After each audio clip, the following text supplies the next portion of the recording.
Begin with what happened in downtown Jacksonville. Hundreds gathered here for the third weekend in a row, marching peacefully through the streets. Today's march falls on the National Day of Action Against Police and Racism, by the way. On Your Side's Kaylee Tracy was there and has specifically what the crowd at today's march is asking for.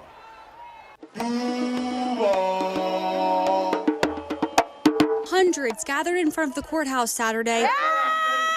Different ages. So we yelling for George Floyd and the rest of the people who died. And different races. Black lives. With the same goal. Do you hear me? We will fight for us. We're going that way.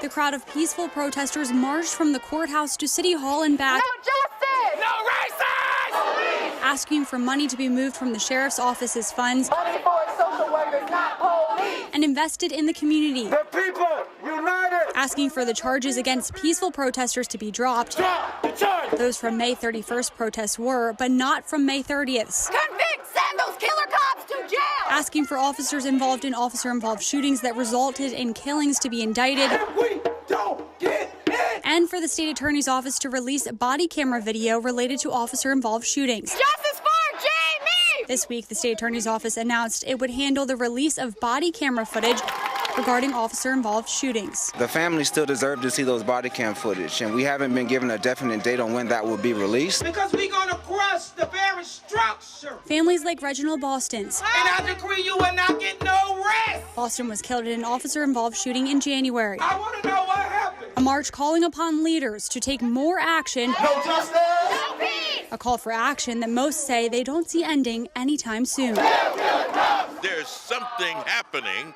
This is not just a moment. This is a movement. This is a revolution, and it is happening before your very eyes. Kaylee Tracy, First Coast News, on your side.